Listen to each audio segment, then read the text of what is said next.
Thank you for joining us for the 2025 Courageous Leadership Colloquium.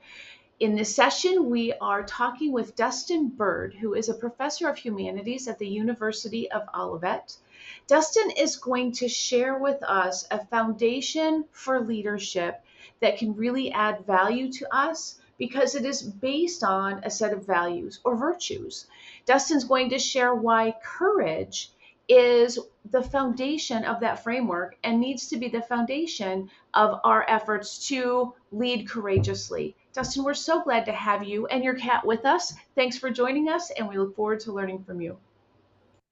So yeah, thank you so much for having me. I am being joined by, this is my daughter's cat. I'm actually babysitting the cat for a while she's in Colorado. It's Harlow Jones, and Harlow is quite the philosopher if you get her talking. So hopefully hopefully she won't do so.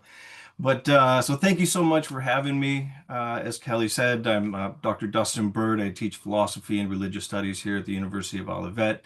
And what I want to talk a little bit about today is courage as a virtue. Where do we find courage? How do we habituate courage? How do we become a person of courage? And so first before we do that, we need to talk about what a virtue is. If you ask that, when I ask my students what a virtue is, they can name and give examples, but they rarely can give a good definition of what a virtue is. So we want to think of a virtue as an habituated ideal, an ideal that we have about ourselves, ideal that we have about a society, the way we can be in the world. And habituated means that it becomes a habit for us. And one of the ways that we come to recognize ideals is that we see them in other people. We admire, for instance, courageous people, or we admire the honesty of people, or we admire the integrity of people. And we wish to be like them, and so what we do is we tend to model our actions on their actions as a way of practicing the virtues that they've already come to habituate, the virtues that they've already come to embody. And we do this until we become the virtue. And that's one of the things that makes virtue ethics different than other forms of ethics. Other forms of ethics are very calculative. You're confronted with an ethical situation and you say, okay, how would I do this, right? How would I think about this if I apply some kind of consequentialist argument or non-consequentialist argument to this problem? A virtue is very different. Virtue ethics are you're not applying the theory, you are the theory. So a virtuous person knows how to act because they are already instantiated, habituated, they've already become the virtue in and of themselves. And for men, I think for today especially, because I can talk to that. I have three sons and two daughters. When I look at my own life and I look how the development of young men are now today, because young men oftentimes are lost today, I think about what I call the three fathers. And I see that with virtuous men, they tend to have three fathers. And they're your biological father, your mentor father, and your historical father. And all three of these play an important role in sort of obtaining, if you will, the kind of virtues that you want to be, and the kind of virtues that you want to actualize in your life. So when I think of my own life, I think of my own father, right? Who's his virtues. He was a military man. He got out of the military, was in Vietnam in combat, lost all of his comrades. All of them were killed except for him. He happened to be in hospital when they went out on a mission, and they were walked right into an ambush and they were all killed, and he struggled with that. When he got out of the military, he worked hard in a factory. What he demonstrated to me as a father, as someone who was a pillar in my life, he demonstrated to me honor and integrity and discipline. And those were the three virtues that I got from him: honor, integrity, and discipline. And so I tried to mold my way of being in the world on what he's already modeling, right? So that's the first father. The second father, the mentor father, for me was a man named Dr. Rudolf Siebert. Dr. Rudolf Siebert was a longtime professor at Western Michigan University, from Germany, and he was born born and raised in Nazi Germany. And at 15 years old, he was drafted into the Luftwaffe as a Luftwaffe Helfer, a flak gunner, and later on was in the Wehrmacht. But his virtues that he demonstrated to me were generosity, propheticness. This is a new word. I had to make it up. I'm a professor of philosophy, so if the English language is deficient, I get to make up new words. But propheticness, right? The way of being in the world that is truth telling at all times. And solidarity. He always demonstrated solidarity with the innocent victim, even if that innocent victim or that form of solidarity was somehow would have to interrogate your own country, your own people, your own tribe, or whatever, your own religious tradition, whatever it is, but always solidarity. My historical father was Malcolm X, right? So I've never met Malcolm X. He was assassinated in 1965, on February 21st, 1965. I was born in 76. But he's a historical person that I looked upon and said, look, this man embodies certain virtues that I want to embody, right? And what were those virtues for Malcolm X? Moral clarity, right? Perseverance and temperance. Temperance is a virtue, right? Moderation, perseverance in the face of adversary, overwhelming adversary, right? And moral clarity. He knew what was right, he knew what was wrong, and he stood up for it at all times. And so, these virtues for these three people were their ways of being in the world, right? They were the virtues that they instantiated. They were who they were. They were part of their personality. They were so integrated into who they were, they became who they were. So virtue ethics is a way of being. So if you take honesty, for instance, honesty is a way of being, integrity is a way of being, justice as a way of being, empathy as a way of being. And most difficult, I think we don't talk about it much in philosophy, and I always say we should, but love as a way of being. But being uh, a virtue is not easy. It takes practice. Now, that sounds very pragmatic. Americans are pretty good at pragmatism, but it sounds weird. It seems like, well, a virtuous person should be just virtuous, right? Well, yeah, but being the virtuous person, that's the end point. That's the goal, right? That's the telos, right? You are a being towards virtuous. But in order to get to that kind of virtuous way of being in the world, you have to practice it, right?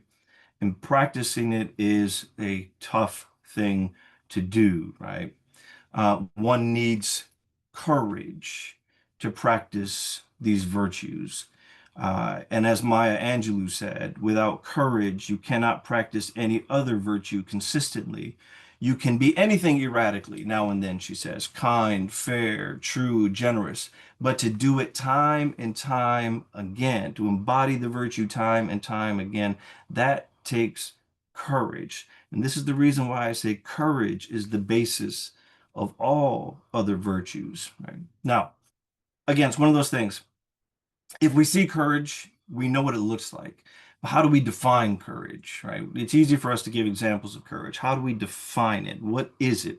And I define courage as the art of confronting your fears, confronting danger, confronting adversity with resilience and determination. I'll say that again. Courage is the art of confronting your fears. It's the art, right? We all know we have to practice in the arts. The arts of confronting your fears, confronting danger, not just physical danger. That could be mental danger. That could be cultural danger. That's all kinds of danger. Legal danger, on and on. Confronting danger and confronting adversity, which we all are going to experience routinely in our lives with resilience and determination, right?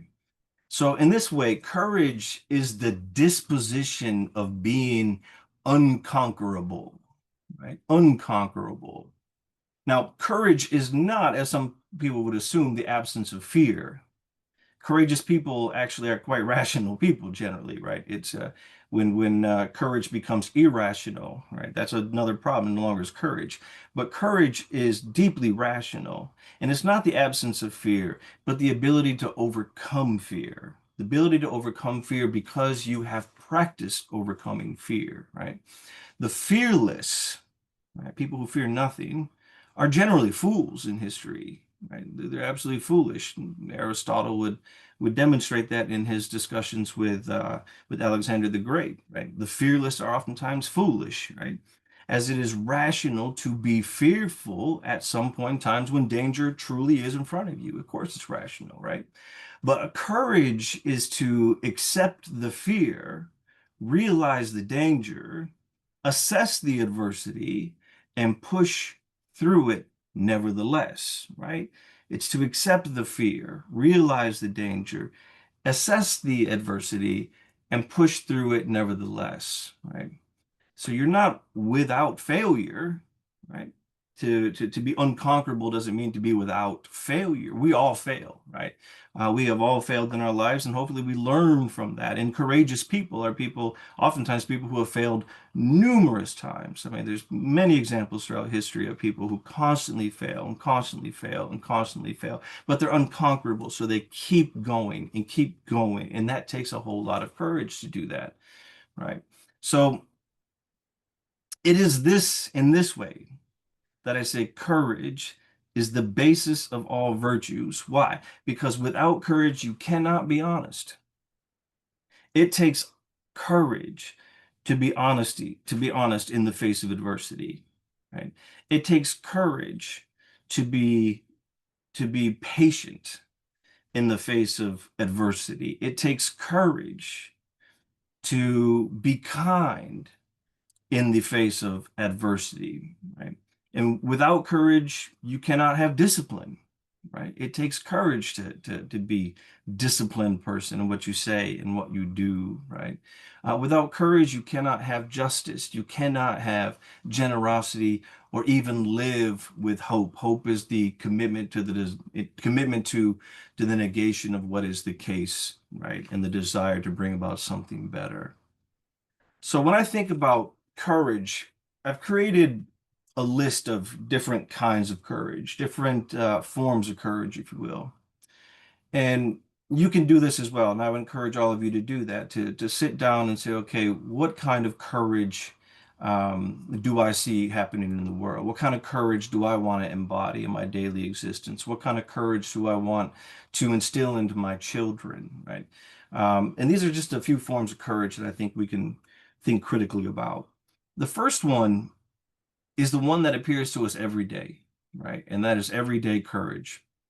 The Roman Stoic philosopher reminds us that, to quote him, he says, sometimes even to live is an act of courage, right? Even to live is an act of courage.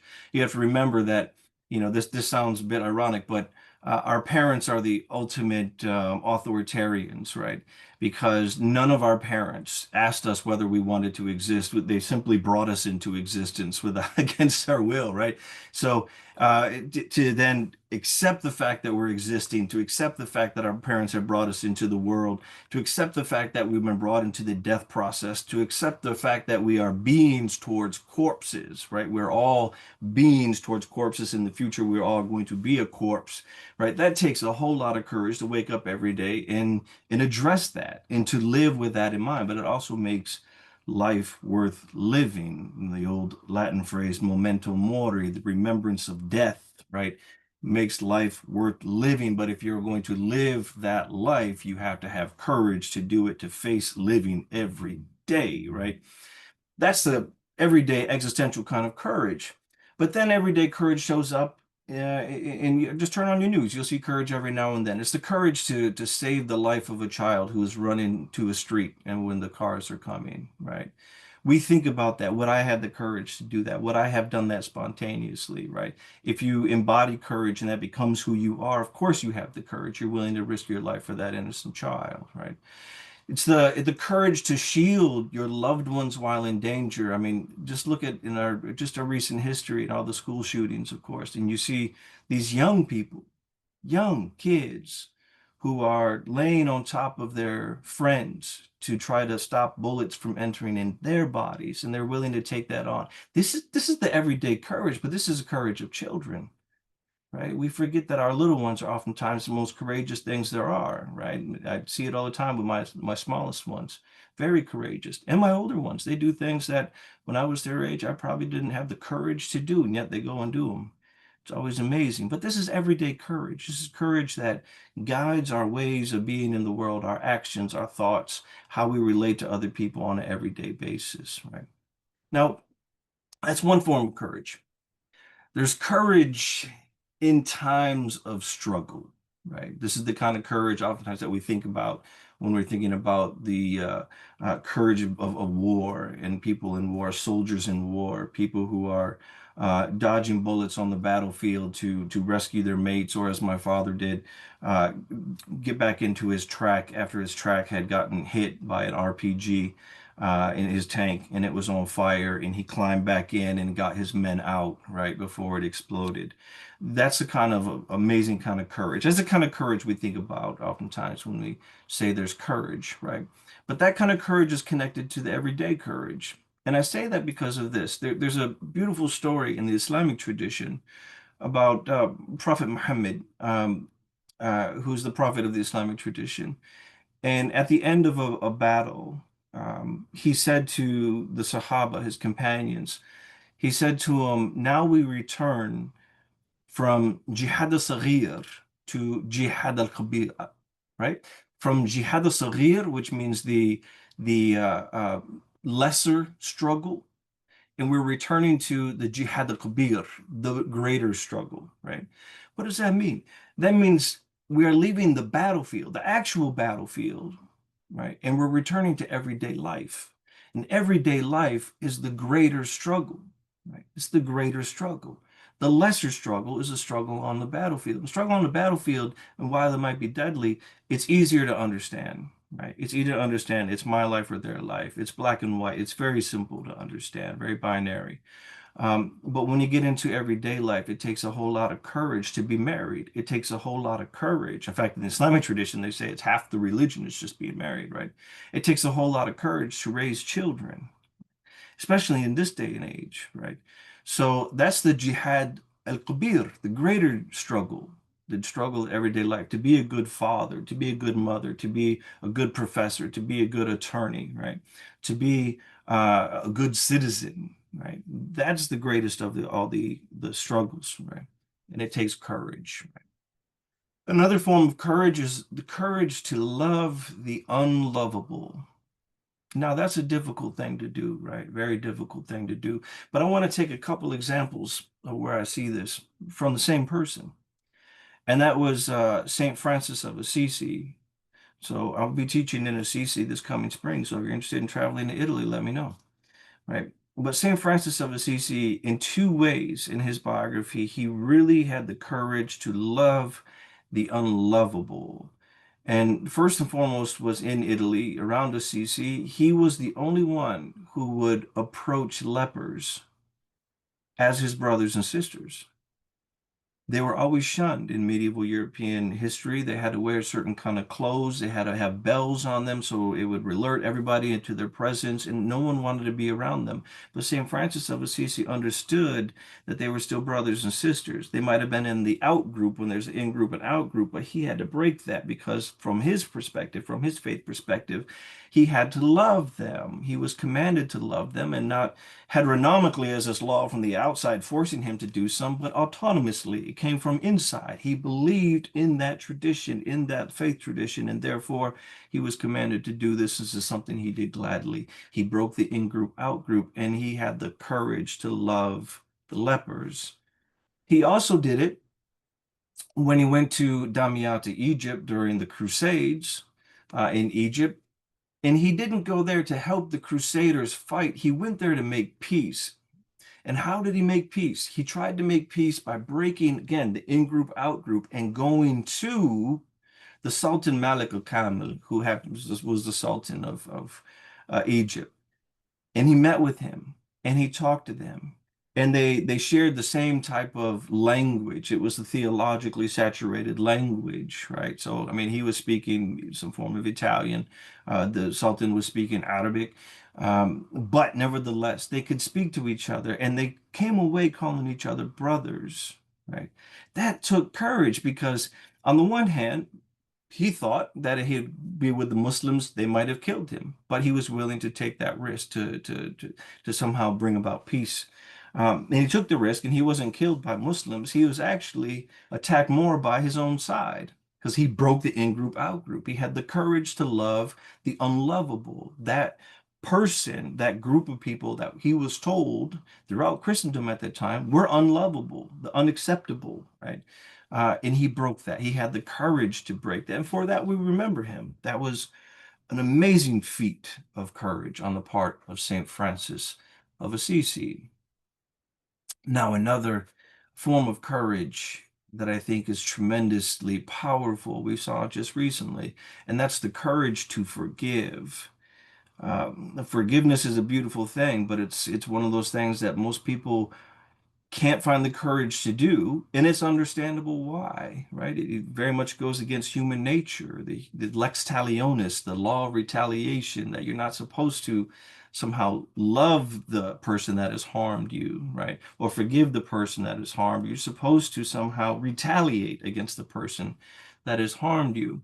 And so the courage to forgive is a very powerful form of courage. And I think about the June 17th, 2015 massacre that happened in South Carolina, in Charleston, South Carolina, at the Emmanuel African Methodist Episcopal Church, where a young white supremacist, Dylan Roof, came in and to the church. He was welcomed in. He joined their Bible study. And at the end of the Bible study, when they went to do a collective prayer, Dylan Roof pulled out his guns and shot everybody dead. And days later, the families of the victims forgave him. They said, "We forgive you. It is part of who we are," right? It's part of who we are as a faith group. Now, some family members couldn't. They could not bring themselves to forgive the young man who killed their mother, who killed their sister, right? Or killed their daughter. They just simply couldn't do it, but others could. And it was a very powerful situation. Now, we saw the same thing just recently with Erica Kirk. That was Charlie Kirk's wife. So, whatever you think of Charlie Kirk, he's not the subject of our discourse right now.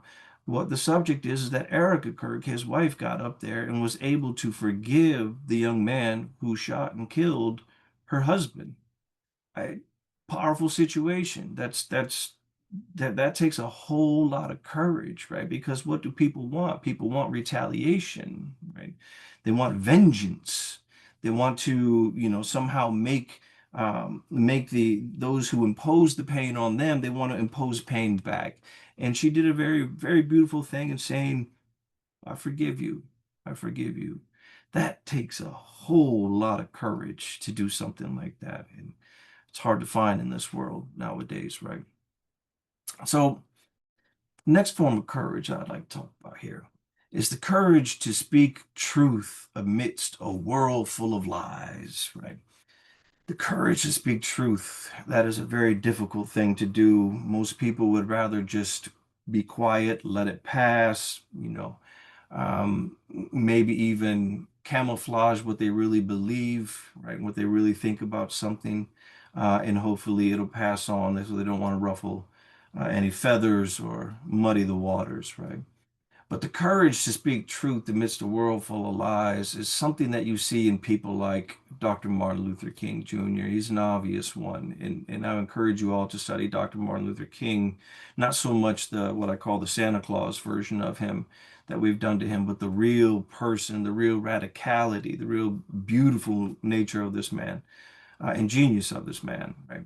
So Dr. Martin Luther King is one of those truth tellers. Medgar Evers, Malcolm X, who I've already spoke about. Oscar Romero, Archbishop Oscar Romero in El Salvador, right? John Brown in our own history, American history. He's quite controversial, John Brown, but nevertheless, he had the courage at a time where standing up for our African American brothers and sisters in this American country was not the thing to do if you were white, and yet John Brown did, and he paid the price for it, but he did. Fannie Lou Hamer, if you don't know about Fannie Lou Hamer, please look her up, right? W.E.B. Du Bois, Sojourner Truth, who's buried just over in Battle Creek. Sister Harriet Tubman, right?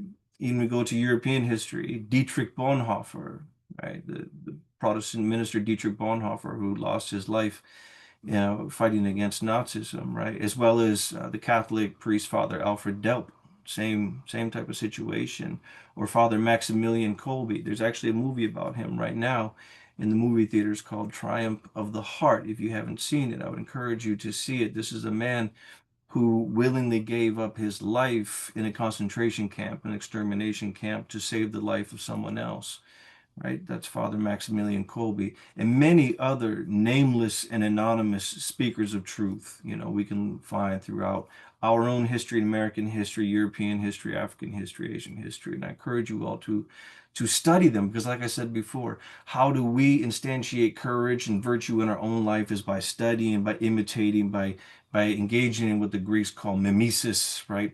Which is not a form of basic on the top type of mimicry, right? But taking the essence, the spirit, the geist of someone else and practicing it until it becomes yours, right? So these are people who had the courage to speak truth amidst a world full of lies. And then there's the courage to be free. Now, this was my discourse last year for our Courageous Leadership Colloquium, and I encourage you to see that video. But the courage to be free, what does that mean? It's the courage to think freely, to think critically, creatively, right? A lot of people will invoke thinking critically, but really don't know what thinking critically is. It also has something to do with thinking creatively, right? It's about thinking, right? And thinking, and thinking against oneself and one's interests, and oftentimes, unfortunately, against one's own country, one's own group, one's own nation, and on, right? Self-critique as well as intersubjectivity. It is the courage to be oneself, right? The courage to resist the pressures of conformity and against your own self-actualization. It's so much easier to just conform to the standards and expectations of society, and it's a whole lot more courageous to be who you are and to be who you are becoming, because according to Heraclitus, you never step twice in the same river, right? Because the river has changed and so have you. We're all in the process of becoming, and it takes courage to become who you are, especially when it's not normative in your society, if you will, right? And then at last form of courage I want to talk about is the courage to be courage. As we said, virtue ethics are not calculative. Virtue ethics are about being the virtue in and of itself, in this case, courage, right? So this is an act of willful commitment, right? I remember saying that every day you have to wake up and you have to recommit yourself to the things that are important. Every morning when you wake up, you have to recommit yourself, if you're married, to your marriage. You have to recommit yourself to your children, to raise your children. You have to recommit yourself to being the kind of citizen that your nation needs you to be, a thinking citizen, a courageous citizen, a critical citizen, right? This is a willful commitment that takes lots of practice and praxis, right? It doesn't always come naturally. It just simply doesn't, right? It's not like courage is simply ready at hand where you can grab it and put it in, okay, now I'm a courageous person, right? That doesn't last very long. That's very episodic and momentary, these little small moments of courage. Courage as a way of being in the world is a whole lot of different, right? And so we have to, think about it in this way, that the courage to be courage is a practice that we must commit ourselves to every day, to remind ourselves that if we're going to be honest, if we're going to be people of integrity, if we're going to be people of generosity, if we're going to be people of love, right? And all these other virtues, and just do a quick Google search of all the virtues, right? If we're going to be those, we're going to need courage to practice them so that we can be that which we want to be, those virtues. And if we become the virtues, we become the models for other people, and hopefully we can change our own society to make it a more virtuous society. With that,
While we're here, do you have any questions for anything? I might as well use this time up.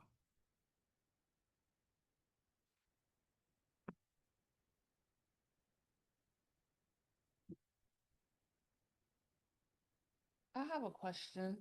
Yes. First of all, sorry I'm late because just was able to get on. Mhm. And I kind of missed yesterday too because I got my days mixed up, but that's neither here nor there.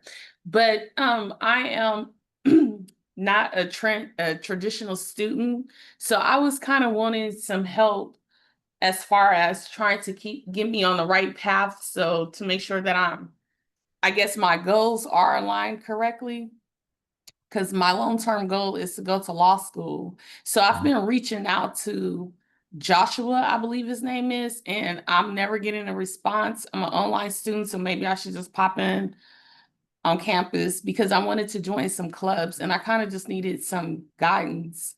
And I haven't had success with that since I've started. So is there anyone that could possibly help me after I return from California? Probably in the middle of October. Yeah. Oh, for sure. For sure. Yeah. I mean, that's probably the first thing you want to do is come to campus and now what program are you in? Business administration. Business administration. Yes. Kelly, do you know who the person she should talk to is? Dustin, I was just with our next speaker out in the breakout room to get him ready, so I missed the question. So My, that's, go ahead. my question is that I feel like I need some guidance. I would like to, my long-term goal is to go to law school, and I just need something to help me get there. You know, what's required of me that can make me stand out from other people as far as joining clubs and being proactive in my community and on campus. So I just need some type of help. I'm not a traditional student, so I don't really know how things work. I just know what's on that law school application, just, So just kind of wanted some help to see what I can be a part of on campus, on and off.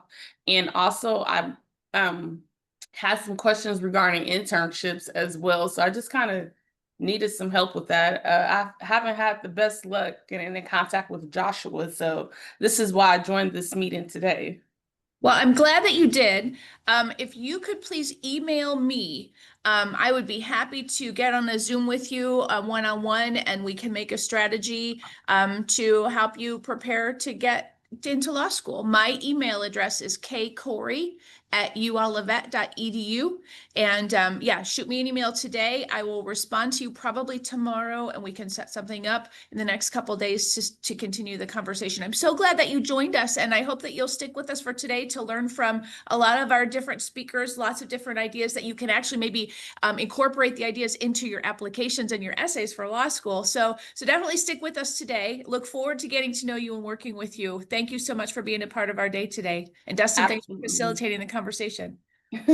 Thank you so much. I appreciate it. I've got Kelly, if we got a few more minutes, if anyone has another question or whatnot, I'm willing to entertain the idea of talking more.